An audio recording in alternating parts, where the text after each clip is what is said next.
राधा स्वामी जी। बाणी बाणी संत दरिया जी की। आज की सत्संग वीडियो का विषय है तीनों लोकों का स्वामी कौन है।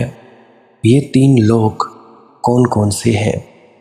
तो चलिए संत दरिया जी की वाणी के माध्यम से इसी सत्संग वीडियो की चर्चा आरंभ करते हैं। गुरु प्यारी सत्कारयोग सत्संगत जी, सबसे पहले तो आप सभी के भीतर बैठे परमात्मा को मेरा प्रणाम और मेरी दो विनतियां हैं। पहली विनती यह कि इस चैनल को सब्सक्राइब करके ऑल नोटिफिकेशन बेल आइकन को ज़रूर दबाइए, ताकि जो भी नई नई वीडियोस मैं डालूँगा वो आप जी को सबसे पहले आपके यूट्यूब चैनल पर या नोटिफिकेशंस में शो हो जाएं। और दूसरी विनती, इस सत्संग को पूरा अंत तक सुनने की कृपालता करिए। अगर अंत तक नहीं सुनेंगे तो आपके मन में बहुत सी शंकाएं उठेंगी, जिससे आपका भजन सिमरन करने में अड़चनें आ सकती हैं। तो इस सत्संग वीडियो को पूरे रूप से अंत तक सुनने की कृपा करें। बाणी है संत दरिया साहिब जी की। तीनी लोक के ऊपर है अभय लोक विस्तार, सत सुकृत परवाना पावे पहुँचा जा करार। यह संत दरिया जी की वाणी है। संत दरिया जी, संत जरिया जी जैसे संत कहेंगे, पर तुम लोग सुनोगे या नहीं, सवाल असली वहाँ है।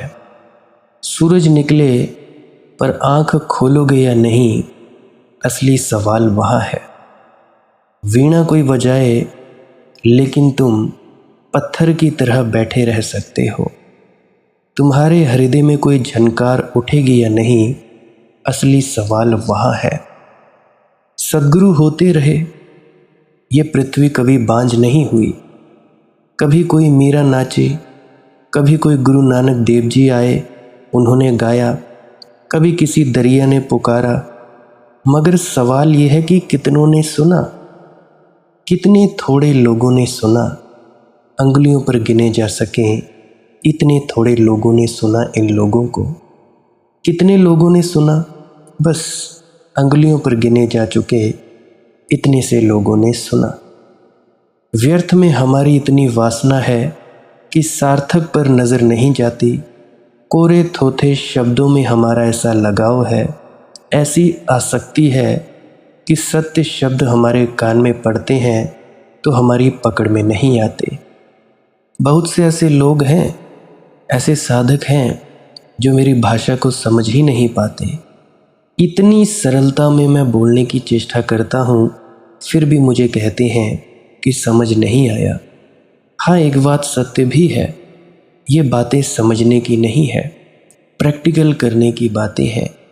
जो भी कोई साधक, जो भी कोई सत्संगी अपने भीतर उतर कर मेरे बताए गए बातों को अमल में लाता है और भीतर वही अनुभव करता है, उन व्यक्तियों को मेरी बातें पकड़ में आ सकती हैं। और जिन्हें पकड़ में नहीं आती, वे छोड़कर चले जाते हैं और फिर से भटकाव में भटकने लगते हैं। और मैं भी देखता रहता हूँ। फिर मैं यह सोचता हूँ, चलो कोई बात नहीं, मालिक की मौज। जिन्हें भटकना है वो पहले भटक लें, अच्छे तरीके से भटक लें। जब भटकान दूर हो जाएगी तो फिर से चले आएंगे। बहुत से ऐसे लोग हैं जो मुझे कॉल पर बताते हैं कि पहले तो मैं आपको लगातार सुनता था या सुनती थी, कभी कभी सुनती थी, फिर मैंने छोड़ दिया। फिर से अब जब मैंने सुनना शुरू किया, अब मुझे बातें समझ आनी शुरू हुई हैं, तो अब मुझे और ज़्यादा तरक्की में लाभ मिल रहा है। कुछ लोग कहते हैं कि जब से सत्संग सुनने आरंभ किए हैं मालिक की मौज सत्संग पर, उसी दिन से लेकर आज दिन तक, कईयों को 3 महीने हुए, कईयों को 6 महीने हुए, कईयों को 1 साल हुआ, 2 साल हुआ, उसी दिन से हमारी तरक्की वापस चालू होनी शुरू हो गई है। तो वे इसका सारा क्रेडिट मुझे देते हैं। सत्य बात कहूँ तो इन सब का क्रेडिट देना हो तो बाबा जी महाराज को दीजिए या उस परवरदिगार, उस मालिक को दीजिए। क्योंकि आप लोगों को लगता है कि मनदीप बोलता है। मनदीप तो एक गुलाम है, इसका जो शरीर है, इसके शरीर का उपयोग किया जा रहा है यंत्र की भांति। अब जैसे तुम लोग अपने मोबाइल का इस्तेमाल कर रहे हो, उसी प्रकार से इस मनदीप के शरीर का उपयोग लिया जा रहा है, इसके जीभा का उपयोग लिया जा रहा है, ताकि आप लोगों को कुछ चंद शब्द पहुंचाए जा सकें, उस सत्य की ओर कुछ कुछ इशारे किए जा सकें, ताकि उन इशारों को पकड़कर आप लोग भीतर उतर सकें। और जितने भी शब्द हैं, ये उस मालिक ने अपने अमृत में डुबो डुबो कर आपके तक पहुंचाने के लिए आप तक ये सारा आयोजन किया है। जैसे ही आप लोगों के कानों में ये शब्द पड़ते हैं, उस अमृत से डुबोए हुए, उस रस से भरे हुए कुछ लोग तो हैं तत्क्षण समाधि में उतर जाते हैं, ध्यान में उतर जाते हैं, कईयों को नींद आ जाती है, और नींद इतनी गहरी कि कोई हिसाब नहीं। जैसे ही सत्संग में बोला जाता है आखिरी में राधा स्वामी जी, वैसे ही वे जानते हैं कि सत्संग खत्म हुआ, फिर से दोबारा पीछे को चले आते हैं। तो मैं क्या कहता हूँ कि कोरे थोथे शब्दों में हमारा ऐसा लगाव है कि सच्चे शब्द हमारे कान में पड़ते हैं तो हमारी पकड़ में नहीं आते। हम लगे हुए हैं झूठे शब्दों को अपनी बुद्धि में उतारने में। असत्य को तो बुद्धि से ही पकड़ा जा सकता है, कोई अड़चन नहीं है। सच को हृदय से पकड़ना होता है, वही कठिनाई है। हृदय तो हमारे जड़ परे हैं, सदियां बीत गईं, हमारे हृदय पत्थर जैसे पड़े हैं। ना हम उन रास्तों पर चले, ना हमने उन रास्तों पर इकट्ठे हो गए, कूड़े करकट के ढेर हटाए। हमें तो भूल ही गया है कि हमारे भीतर दिल भी है कोई। हम तो अपनी अपनी खोपड़ियों में बंद हो गए हैं। कोई कहता है जी कि आप बाणी नहीं लेते, अब बाणी के माध्यम से जैसे बाबा जी महाराज समझाते हैं वैसे नहीं समझाते। अरे जब बाबा जी महाराज खुद समझाते हैं तो मेरी क्या ज़रूरत। जब वो बढ़िया तरीके से ढंग से समझा पाते हैं बाणी के माध्यम से, तो मुझे नहीं लगता कि मुझे उनकी नकल करनी चाहिए। और असल ही होता है, नकल ही होती है। मैं उनकी नकल करूँगा तो ऐसा ही लगूँगा कि जैसे एक कार्बन कॉपी हूँ। तो हाँ, मेरे गुरुदेव हैं, उन्होंने जो मुझे बताया, मेरे अनुभव में जो बातें आई वो सब मैं बताता हूँ, परंतु इसका मतलब ये नहीं कि मैं सेम टू सेम उनके जैसी कॉपी बन जाऊँ। अब रामलीला में श्री राम को देखते हो, श्री राम जैसा व्यक्ति एक बार ही पैदा होता है, दूसरी बार कभी पैदा नहीं होता। श्री कृष्ण जैसा व्यक्ति एक बार ही पैदा होता है, और जो भी और उनके देखकर स्वांग रचता है। रामलीला में तुम कितने श्री राम देखते होगे, कोई कहीं बेरोल अदा करते हैं, उनमें असलियत कोई भी नहीं। तो जो कहते हैं कि बाबा जी महाराज जैसा बोलूं, तो मेरी इतनी औकात नहीं कि मैं उनके जैसा बोलूं। ये मनदीप तो सिर्फ मनदीप की तरह ही बोल सकता है, औरों के जैसे इसने बोलना सीखा ही नहीं। देसी भाषा है मेरी, शब्दों की सीधे सीधे साधारण शब्द जो एक अनपढ़ व्यक्ति तक को भी समझ आ जाएं। पर हाँ, इतनी बात ज़रूर है, जो ज़्यादा पढ़े लिखे हैं, जो ज़्यादा समझते हैं कि हम पहुँचे हुए हैं, केवल उन व्यक्तियों को छोड़कर सभी को मेरी बातें समझ में आ जाती हैं। क्यों? क्योंकि खोपड़ियाँ बंद हो गई हैं आप सभी की, और खोपड़ियों में बंद पंडित हो जाओ भला, ज्ञानी ना हो पाओगे। और ये शब्द उनके लिए हैं जो ज्ञान के आकाश में उड़ना चाहते हैं। पांडित्य तो जेल खाना है, ज्ञान आकाश है। पांडित्य तो जंजीरें हैं, बेड़ियां हैं, सोने चढ़ी होगी, हीरा जवाहरात जड़ी होंगी, मगर बेड़ियां तो फिर भी बेड़ियां हैं। पांडित्य से कभी कोई मुक्त नहीं हुआ है, ना कभी कोई हो सकेगा। मस्तिष्क से मोक्ष का कोई संबंध ही नहीं जुड़ता। तुम सोचते हो कि हम बुद्धि से समझ बूझ करके मोक्ष को प्राप्त हो जाएंगे या सचखंड अवस्था को प्राप्त हो जाएंगे, तो इसका कोई संबंध नहीं जुड़ता। और हृदय तो मोक्ष से जुड़ा ही है। तुम ज़रा हृदय के गुनगुन सुनो, तुम ज़रा हृदय के करीब आओ, तो ये शब्द तुम्हारी बंद कलियों को खोल दे, तुम्हारे बुझे दियों को जला दे, तुम्हारे पत्थर जैसे पड़ गए हृदय में फिर पुनः प्राण फूंक दे। तुम फिर मिट्टी ही न रह जाओ, अमृत हो सको। फिर तुम पृथ्वी पर रेंगते कीड़े मकोड़े ही न रहो। आकाश में उड़ना तुम्हारी क्षमता है, हंसा उड़ चलवा देश। तुम लोग हंस हो, ताल तलैयों के किनारे बैठे हुए हो, कूड़ा करकट कीचड़ में जी रहे हो। मोती चुगने थे तुम लोगों को, मानसरोवर तुम्हारा था। तुम किन कीचड़ कवाड़ में खोए हो, और इसलिए जहाँ भी हो वहीं दुखी हो, क्योंकि स्वभाव नहीं, जहाँ भी हो स्वभाव के प्रतिकूल हो, और मौत रोज़ करीब आती जाती है। क्या इन्हीं ताल तलैयों के किनारे, जहाँ सिवाय सड़ांध के और दुर्गंध के कुछ भी नहीं है, क्या तुम लोग जीवन गवा दोगे? क्या तुम लोग पंख नहीं फड़फड़ाना चाहते? क्या तुम लोग उड़ना नहीं चाहते मानसरोवर की तरफ? बे स्वच्छ स्फटिक जल के झरने हिमालय के तुम्हें क्या पुकारते नहीं? वह शांति, वह आनंद तुम्हारे प्राणों में अभीप्सा नहीं जगाता? जगाता हो तो तुम सुन पाओगे। संत दरिया तो कहते रहेंगे, दरिया कहते रहे हैं, दरिया आगे भी कहते रहेंगे। दरिया आते रहे, दरिया आते रहेंगे। दरिया शब्द भी बड़ा प्रेम पूर्वक और प्यारा शब्द है। दरिया का अर्थ होता है सागर। सागर तो पुकारता रहा है, लेकिन तुम बूंद होने से राजी हो गए हो। तुम्हारे भीतर कब उठेगी ये अभीप्सा कि मैं भी सागर हो जाऊं? और ध्यान रहे, दिन थोड़े हैं, इन गिने हैं, मौत किसी भी क्षण आ जा सकती है। जो फूल अभी खिला है सांझ होते गिर जाएगा। जो अभी बसंत है जल्दी ही पतझड़ हो जाएगा। देर कहाँ, पतझड़ चल ही चुका है। पत्ते पीले पड़ने ही लगे हैं। किसी भी क्षण झड़ जाएगा ये जीवन, ये जवानी, ये तुम्हारे सपने। क्या शून्य में ही खो जाना है? क्या कब्र को ही गंतव्य मान लिया है तुम लोगों ने? अगर कब्र को ही गंतव्य मान लिया है और जीवन में धन के ठीकरे इकट्ठे करने के अतिरिक्त और कोई बड़ी अभीप्सा नहीं है, तो फिर तुम सुन ना पाओगे। फिर दरिया लाख सर पटके, फिर दरिया लाख चिल्लाएं, तुम बहरे के बहरे रहोगे। मगर दरिया जैसे व्यक्ति तुम्हारे बहरेपन की चिंता नहीं करते, पुकारे चले जाते हैं।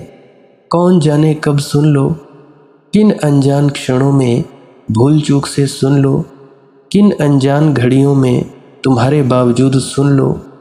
ना सुनना चाहते हो और सुन लो। इस आशा में संत दरिया जैसे व्यक्ति पुकारते रहते हैं। दरिया कहे शब्द निर्वाणा, तीन लोक के ऊपर अभय लोक विस्तार। तीन लोक बड़े मनोवैज्ञानिक हैं, उनका मनोविज्ञान समझना चाहिए। भूगोल तो तुम्हें बहुत समझाया गया है तीनों लोकों का, कि पाताल है ज़मीन के नीचे, स्वर्ग है बादलों के ऊपर, और दोनों के बीच में जो है ये है मृत्यु लोक। ये सब तो बच्चों को समझाने की बातें हैं। ज़मीन के नीचे पाताल नहीं है, अमेरिका है। अगर तुम खोदते ही चले जाओ, जहाँ बैठे हो वहीं से खुदाई शुरू करो, तो दूसरे हिस्से में, पृथ्वी का जो दूसरा हिस्सा है, अमेरिका में निकलोगे। और अमेरिका भी लोग सोचते हैं नर्क नीचे है, अगर खोदते चले जाएं तो यहाँ भारत में निकल पाएंगे। यूरी गागरिन जब पहली दफ़ा, रूस का पहला अंतरिक्ष यात्री, चांद से वापस लौटा तो पता है लोगों ने उससे क्या पूछा? पहला सवाल ये पूछा, क्या तुम्हें ईश्वर मिला चांद पर? क्योंकि कहानियाँ हैं कि ईश्वर चांद पर रहता है। उसने कहा कोई ईश्वर नहीं है, बिल्कुल सन्नाटा है वहाँ। ईश्वर की तो बात छोड़ो, कोई आदमी भी नहीं है, कोई पंडित पुजारी भी नहीं है। उस महत्वपूर्ण घटना की स्मृति में मॉस्को में एक म्यूज़ियम बनवाया गया है, जिसमें यूरी गागरिन जो भी कंकड़ पत्थर चांद से उठा लाया था वे संग्रहित किए गए हैं। उस म्यूज़ियम के द्वार पर लिखा है, चांद पर भी जाकर देख लिया गया, वहाँ भी कोई ईश्वर नहीं है। चांद पर ईश्वर है यह कहा किसने था? ये बच्चों को समझाने की कहानियाँ हैं, फेरी टेल्स हैं, परी कथाएँ हैं। ये भौगोलिक बातें नहीं हैं, मनोवैज्ञानिक बातें हैं। अब ज़रा तुम लोग तवज्जो देना, मैं तुम लोगों का ध्यान फिर से खींचना चाहता हूँ। काम धंधा कर रहे हो तो वापस आ जाओ। ये बात बड़ी ही ज़्यादा समझने योग्य है। मनुष्य की 3 संभावनाएं हैं, साधारण मनुष्य की, फिर एक चौथी संभावना भी है। उस चौथी में उठना ही धर्म है। 3 में डूबे रहना संसार है। उस चौथी अवस्था को हमने कोई नाम नहीं दिया, क्योंकि उसे क्या नाम दे। हमारे पास जितने नाम हैं वे सब 3 अवस्थाओं के ही हैं, क्योंकि 3 का ही हमें अनुभव है, जागृत, स्वप्न, सुषुप्ति, सुख दुख। तो चौथी को हमने सिर्फ चौथी कहा है, तुरिया। तुरिया का अर्थ होता है चौथी। उसको नाम नहीं दिया, सिर्फ चौथा कहा है बस। ये 3 अवस्थाएं हैं मन की। एक तो है दुख की अवस्था, जिससे हम भली भांति परिचित है। उस दुख की सघनता का नाम ही नरक है। वह ज़मीन के नीचे नहीं है, वह तुम्हारे ही मन की गहराइयों में है। वह तुम्हारे ही मन के अचेतन में दबी पड़ी है। उसी मन के अचेतन से तुम्हारा नाइटमेयर पैदा होता है। दूसरी अवस्था है सुख। उसका भी तुम्हें थोड़ा थोड़ा अनुभव है, इधर उधर झलकें। ना सही हो अनुभव तो कम से कम आशा की झलकें, सपनों में थोड़ी थोड़ी प्रतीतियाँ, अब मिला तब मिला। ना भी हो अनुभव तो इतना तो तुम सोच ही सकते हो कि दुख से जो उल्टा है वह है सुख। अगर दुख में कांटा चुभता है तो सुख में फूलों की वर्षा होगी। ना भी हुई हो वर्षा तो भी हम अनुमान लगा सकते हैं। और दोनों के मध्य की जो अवस्था है उससे तो सभी परिचित हैं, सुख दुख का मिश्रण। उसका नाम है मृत्यु लोक, जहाँ सुख और दुख एक ही सिक्के के 2 पहलू हैं। एक हाथ सुख, एक हाथ दुख। और जितना दुख पैदा करो उतना ही सुख, और जितना सुख पैदा करो उतना ही दुख। इस बात को समझना थोड़ा, इसके पीछे एक गहन विश्लेषण है। क्या तुम लोगों ने देखा नहीं कि जो लोग जितने ज़्यादा सुख का अर्जन करते हैं उतने ज़्यादा दुखी होते चले जाते हैं? एक अनुपात है। इसीलिए आज अमेरिका में यदि सर्वाधिक दुख है तो उससे तुम ये मत सोच लेना कि तुम बड़ी अच्छी स्थिति में हो। इसका कुल मतलब इतना ही है कि आज अमेरिका में सर्वाधिक सुख के साधन हैं, इसलिए दुख है। दुख और सुख अनुपात में बढ़ते हैं, साथ साथ बढ़ते हैं, एक ही साथ बढ़ते हैं। अगर दुख का अनुपात 10 है तो सुख का अनुपात भी 10 है। अगर दुख का अनुपात 100 तो सुख का अनुपात भी 100 है। जैसे ही कोई समाज समृद्ध होता है वैसे ही बड़ी आंतरिक दीनता, दरिद्रता और दुख से भर जाता है। आज अमेरिका में जितने लोग पागल होते हैं कहीं और नहीं, जितने लोग आत्मघात करते हैं कहीं और नहीं, और जितने लोग मानसिक शांति की तलाश करते हैं उतने कहीं और नहीं। इससे कभी कभी भारतीय मन बड़ा चौंकता है। दुखी तो हमें होना चाहिए जिनके पास कुछ भी नहीं है, ना खाने को है, ना कपड़े है, ना हमारे सर के ऊपर छत है, ना दवा है, ना बच्चों को स्कूल में पढ़ाने का उपाय है। सरकारी स्कूलों में भेजते हैं तो अच्छे ढंग से पढ़ाया नहीं जाता, और प्राइवेट स्कूल में भेजते हैं अंग्रेज़ी स्कूल में, वहाँ पर फीस ही बहुत ज़्यादा है। जिनके पास कुछ भी नहीं है, दुख तो हमें होना चाहिए। मगर तुम्हें जीवन का गणित पता नहीं। जिन्हें कुछ नहीं है, जिनके पास, वे ज़्यादा दुखी नहीं होते, क्योंकि ज़्यादा दुखी होने के लिए ज़्यादा सुखी होना पहले ज़रूरी है। जिसने सुख जाना है उसे दुख का पता चलता है। ऐसा समझो कि तुम महलों में रहे और फिर एक दिन तुम्हें झोंपड़ों में रहना पड़े, तब तुम्हें झोंपड़े का दुख पता चलेगा। जो झोंपड़े में ही रहा है सदा, उसे झोंपड़े का कोई दुख पता नहीं चलेगा। जो सड़क पर ही सोता है उसे सड़क पर सोने में कोई दुख पता नहीं चलता। लेकिन महलों से छीनकर लाए गए लोगों को सड़क पर सोने को कहो, तब उन्हें दुख पता चलेगा। दुख की प्रतीति के लिए सुख की पृष्ठभूमि चाहिए, और इसके विपरीत भी सच है। बिना दुख की प्रतीति के सुख की प्रतीति भी नहीं होती।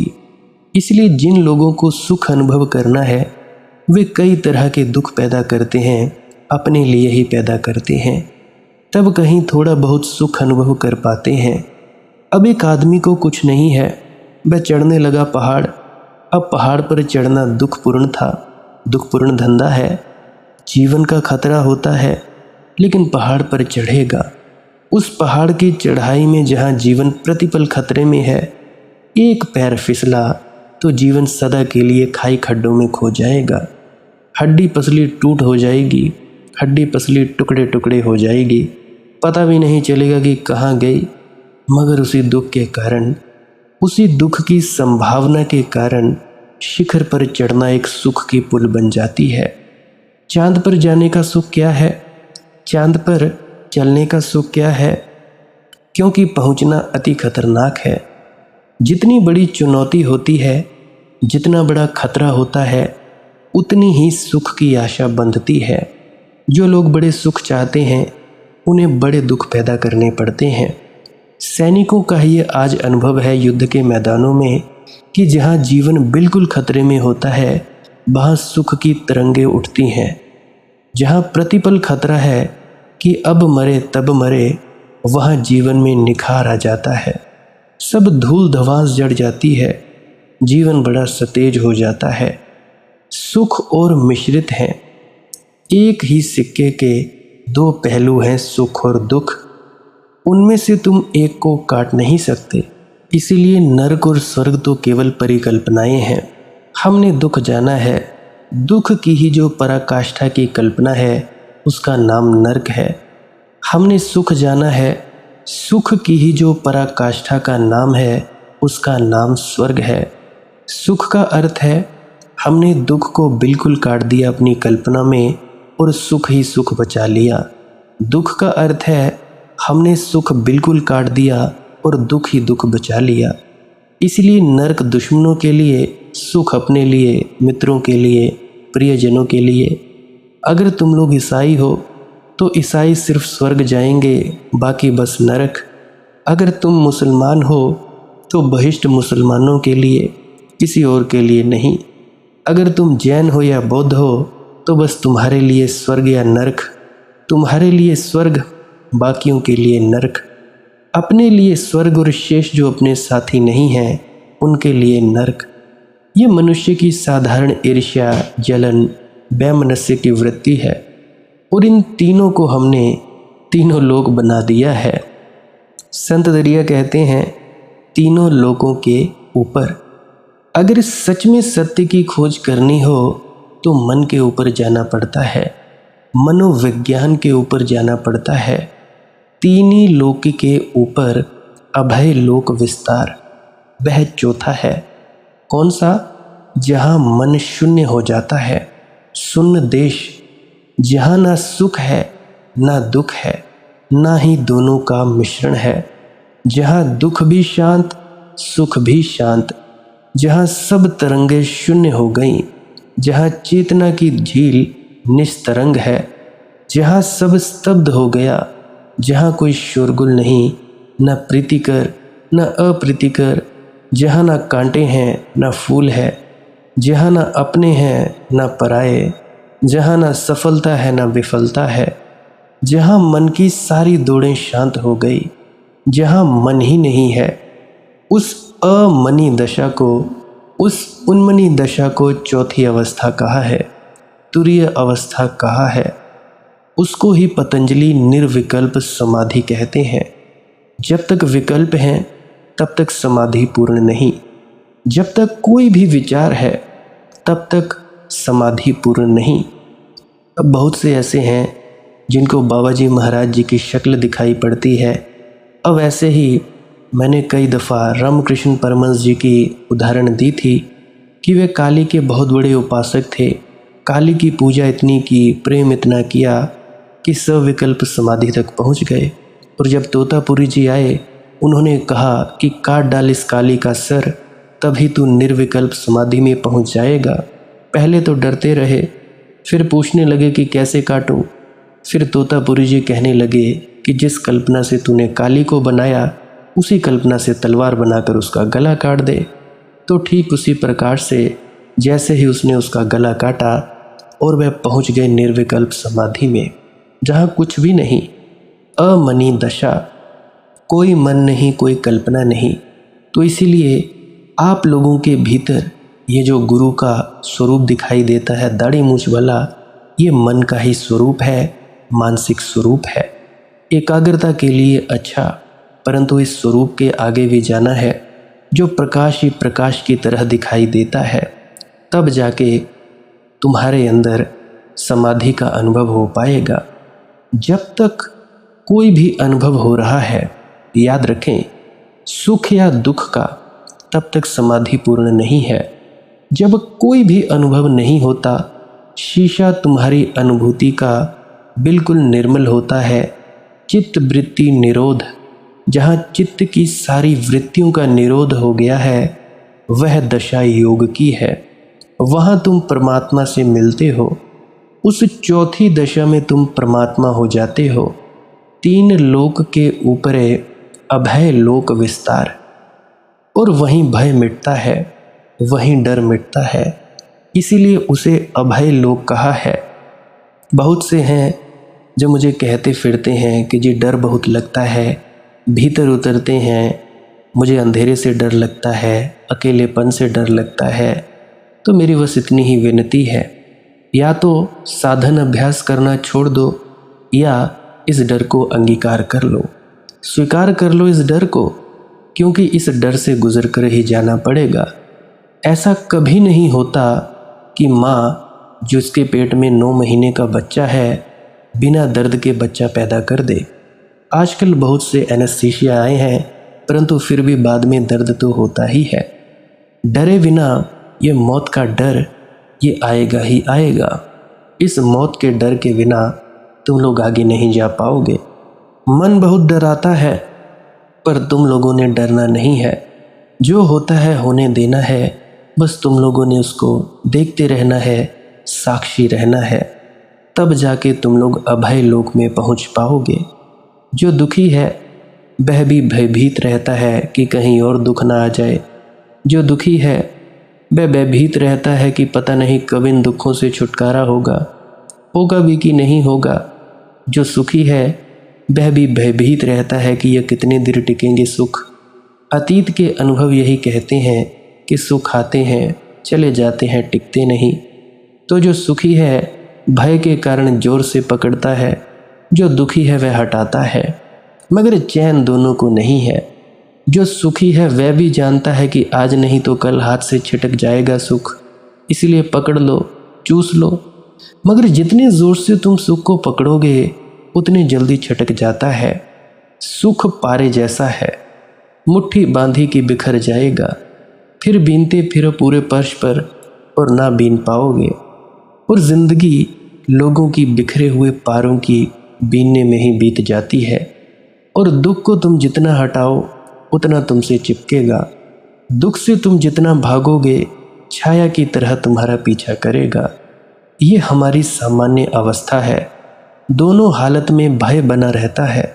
दुखी आदमी तो भयभीत होता ही है कि इतना तो मिल गया, पता नहीं हे प्रभु और अब क्या होने को है। मैंने सुना है दिल्ली के एक राजनेता मरने के पहले बड़े राजनेता थे, तो बड़ी दूर तक उनकी पहुंच थी। मरने के पहले आंख बंद किए पड़े थे। देवदूत आ गए और कहा कि मृत्यु करीब है। राजनेता ने कहा इतनी तो कृपा करो, कहाँ मुझे जाना है।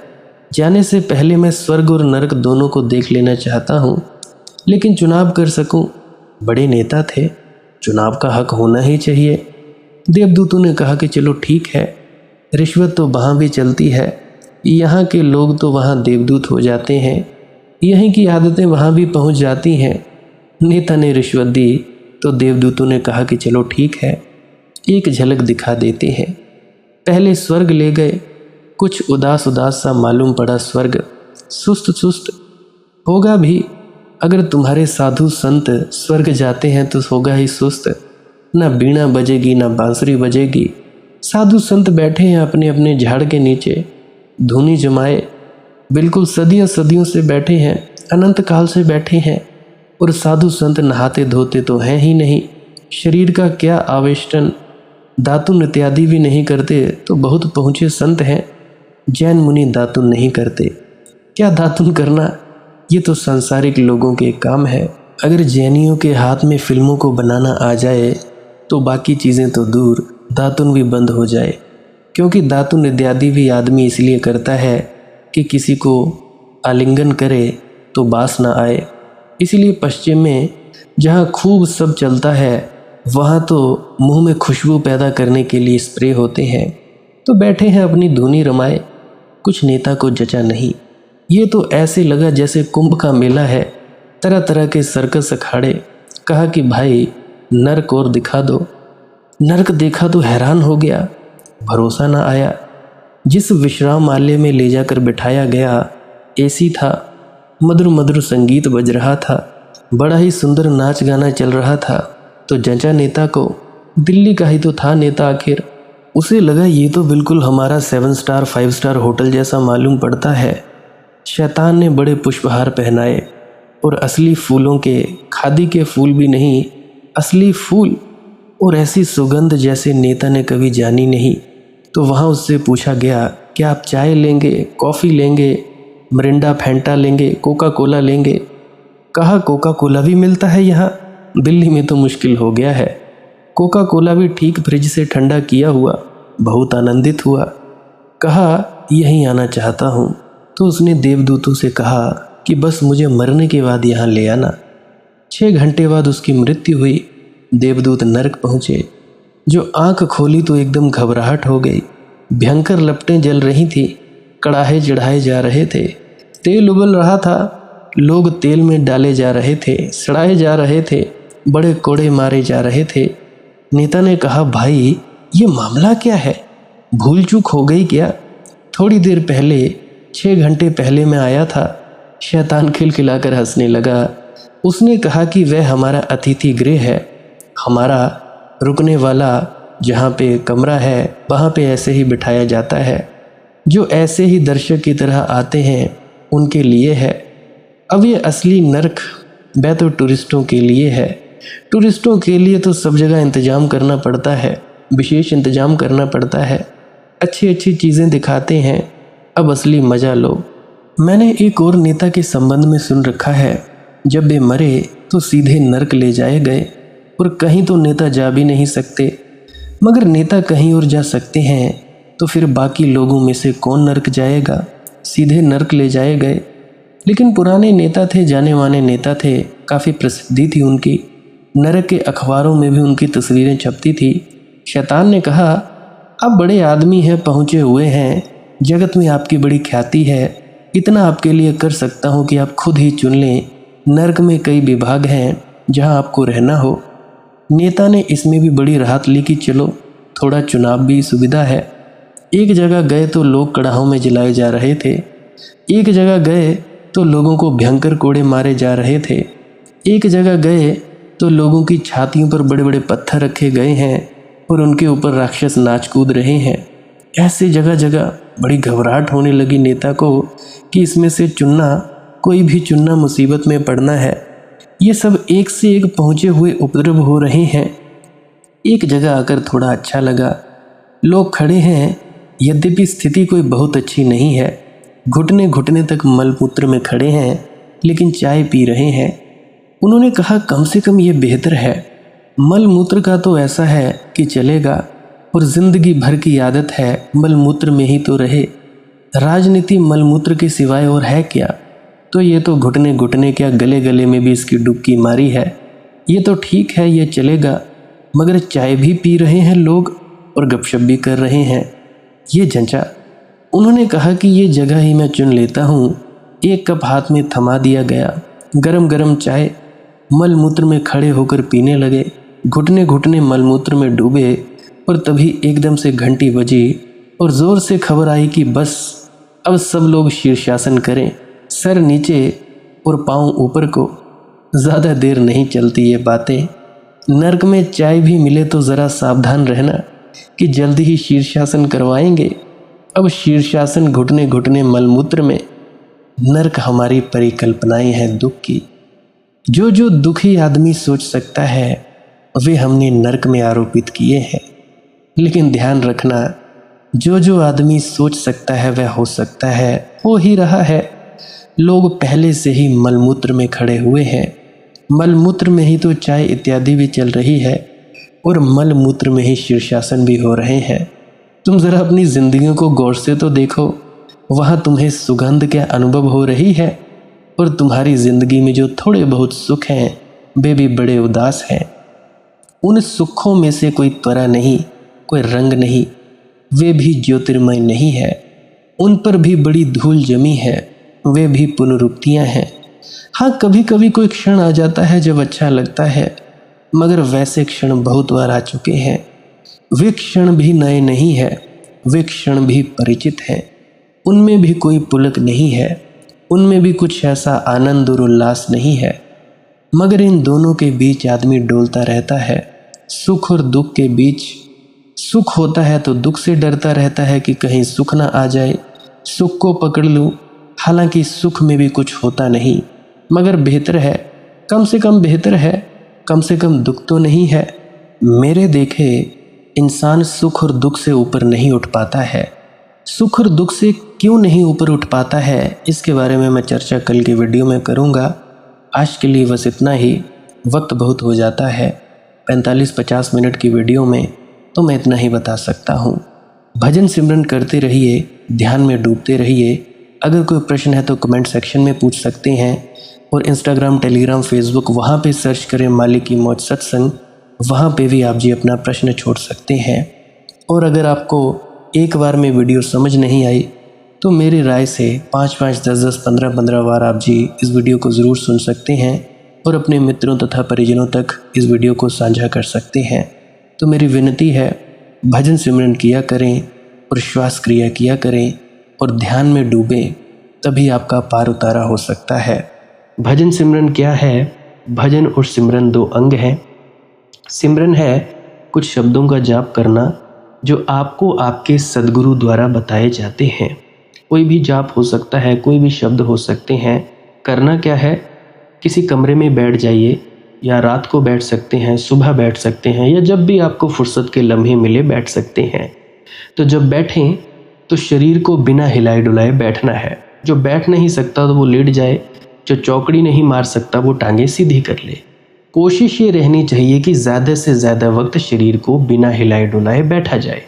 उसके बाद अपने शब्दों का जाप शुरू कर दें। आंख बंद रखें, आंखों पर ज़्यादा जोर नहीं लगाना है, कोई कष्ट नहीं देना है, नहीं तो सर में दर्द होगा और फिर आप लोगों को परेशानी हो सकती है। तो आपने क्या करना है? चुपचाप शांत होकर बैठे रहना है, शब्दों का जाप शुरू कर देना है। जितनी देर भी आप करना चाहो, आधा घंटा, पौना घंटा, 10 मिनट, 15 मिनट, या जितनी भी आपको आपके सद्गुरु द्वारा दिया गया निर्देश है, जितना निर्देश है उसका पालन कीजिए। और उसके बाद दूसरा स्टेप करना बड़ा ही ज़्यादा ज़रूरी है। वो क्या है? वो उसी अवस्था में बैठे रहें या आसन भी बदल सकते हैं। ये जो शब्दों का जाप होता है ये एकाग्रता के लिए होता है, ताकि मन की एकाग्रता आ जाए। और जब मन की एकाग्रता आ जाए फिर दूसरा कदम क्या है? धुन सुनने के लिए बैठना। चुपचाप बैठे रहें, आंख बंद है, शब्दों का जाप बंद कर देना है। और अगर कोई भी आपके गुरु महाराज हैं, उनको आप स्मरण कर रहे थे, याद कर रहे थे, आंखों के सामने शक्ल ला रहे थे, तो उसको लाना बंद कर दीजिए। शब्द धुन सुन रही है तो सुनते रहिए। आंख बंद करके अंधेरे में ही टिके रहें। टिके रहना है और ये इच्छा नहीं करनी है कि कुछ दिखे, कहीं पहुंचा जाए, परमात्मा को पाना है, ये करना है, वो करना है। याद रखें, ना कुछ समझना है, ना कुछ देखना है। ऐसे ही अज्ञानी होकर इसी अंधेरे में पड़े रहें। इसी अंधेरे में पड़े रहना है बस। उसके बाद जो होगा सो होगा। और अगर कोई अनुभव हो भी गया तो इससे ये नहीं कि अगली बार फिर से कामना करनी है कि ये वैसे ही हो। कामना ही सबसे बड़ी अड़चन है, इच्छा ही सबसे बड़ी अड़चन है, किसी चीज़ की तृष्णा करना ही सबसे बड़ी अड़चन है, मांग ही वासना है। अगर परमात्मा चाहिए तो कुछ नहीं मांगना है, चुपचाप बस बैठो। अपने आराम में बैठो, अपने विश्राम में बैठो। धीरे धीरे धीरे वो होगा जो होना चाहिए। अगर मैं ज़्यादा बोलूँगा तो आप लोग फिर से उसकी कल्पना कर लोगे कि जी ऐसा होता है, खंड ब्रह्मांड ऐसे होते हैं, चांद तारे दिखेंगे, फलाना ढिकाना। तो मैं ऐसा नहीं कहूँगा। मैं बस इतना कहूँगा, जो कुछ दिखता है, कुछ भी दिख जाए, वो मन है, वो माया है। जो नहीं दिखता वही आत्मा है, वही आत्मा में होना है।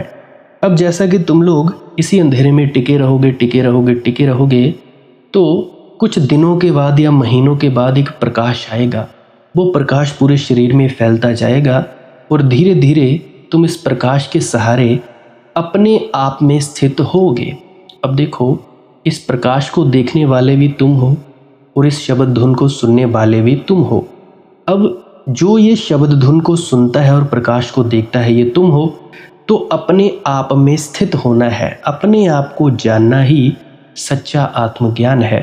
खुद को जानना, खुद को जान लिया, मालिक को फिर जान जाओगे। तो इतनी सी प्रक्रिया है। और आगे आप श्वास क्रिया भी कर सकते हो। ये मुझे बताई गई थी विजय शर्मा जी द्वारा। वो एक उच्च कोटि के संत हैं, तो उन्होंने मुझे बताई और मेरा फ़र्ज़ बनता है कि आप सभी को बताऊं। वैसे तो मैं रोज़ रोज़ बताता हूं, फिर भी आज फिर से बता रहा हूं। श्वास क्रिया क्या है? नाक से सांस लेना है, मुंह से छोड़ना है। लंबा सांस लेना है नाक से और मुंह से छोड़ देना है। 15 मिनट करें, 20 मिनट करें, आधा पौना घंटा, जितनी देर भी आप कर सकते हो करें। करने के बाद करना कुछ नहीं है, चुपचाप आंख बंद करके बैठ जाना है। लेट सकते हो तो लेट सकते हैं, वो आपकी अपनी इच्छा है। नींद आ जाए तो सो जाना है, उस शरीर को कष्ट नहीं देना है। अगर सर घूमे घूमने देना है, अगर आपका शरीर कांपे तो कांपने देना है। उसकी आपने दिक्कत, परेशानी और चिंता नहीं लेनी है, ये सब होता ही है। और मरने से डर लगे तब भी नहीं डरना है, ये होता ही है। क्या कहा मैंने? 15 से 20 मिनट कर सकते हैं, उसके बाद चुपचाप बैठें और अपने भीतर अपने आप उतर जाओगे। ठीक है जी। प्रेग्नेंट लेडीज़ बिल्कुल ना करें, जिनको दिल की बीमारी है या गोलियां वगैरह खाते हैं वो भी बिल्कुल ना करें, और बाकी सब कर सकते हैं। जिनको नींद नहीं आती वो अवश्य करें, और जिनको थोड़ा डिप्रेशन रहता है वो भी अवश्य करें, और जिनके बच्चे थोड़े पढ़ाई में कमज़ोर हैं वो भी ज़रूर करें। बाकी आपकी मौज है, करना हो करिए, नहीं तो आपकी अपनी अपनी इच्छा है। और ध्यान दें, जब सिमरन करें तो उसके बाद सीधा भजन पे बैठें, और जब ये श्वास क्रिया करें तो इसके बाद सीधा भजन के लिए बैठें। अलग अलग प्रक्रियाएं हैं, एकाग्रता के लिए है श्वास क्रिया और एकाग्रता के लिए ही है भजन सिमरन। सिमरन भी एकाग्रता के लिए और श्वास क्रिया भी एकाग्रता के लिए। ठीक है, मिक्स नहीं करना है, अलग अलग करिए। अगर श्वास क्रिया करी तो उसके बाद सीधा धुन सुनने पर बैठें। अगर सिमरन के शब्दों का जाप किया उसके बाद फिर से धुन सुनने पर बैठें। बाकी आपकी अपनी मौज है, जो आपको रुचे वो कर सकते हो। अगर धुन सुनने लगे तो धुन सुनने पर ही डायरेक्ट बैठा जाए, परंतु श्वास क्रिया मत छोड़ना, क्योंकि श्वास क्रिया करने से शारीरिक, मानसिक और आध्यात्मिक लाभ मिलता है। तो बाकी आप कीजिए, आपकी मौज है।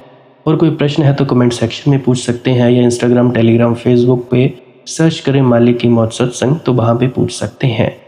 प्रश्न पूछने से पहले एक विनती, आप लोग पुरानी सत्संग वीडियोस को अवश्य सुनिए।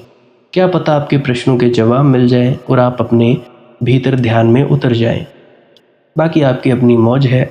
लाइक कर सकते हैं इस वीडियो को अगर आपको कुछ सीखने को मिला है, और कमेंट सेक्शन में राधा स्वामी ज़रूर लिखें। सब्सक्राइब कर सकते हैं इस चैनल को अगर रोज़ रोज़ नए नए सत्संग सुनना चाहते हैं। और बाकी आप सत्संग लगा के छोड़ दीजिए, और बस छोड़ दीजिए। सुनते सुनते आप ध्यान में प्रवेश करेंगे या तो आप जी सो जाएंगे, तो आपकी मौज है। बाकी आप लोग अगर शेयर करना चाहो अपने मित्रों तक तो कर सकते हैं, नहीं तो मालिक की मौज है, कोई चक्कर नहीं है। आप मुझे इतने अंत तक सुनते हो, इतने अंत तक सुनने के लिए आपका बहुत बहुत शुक्रिया, बहुत बहुत धन्यवाद। और मुबारक हो आप लोगों ने जो आनंद प्राप्त किया। अब मैं अपने गुरु महाराज को प्रणाम करता हूँ, आप सभी के भीतर बैठे परमात्मा को भी प्रणाम करता हूँ। मेरा प्रणाम स्वीकार करें।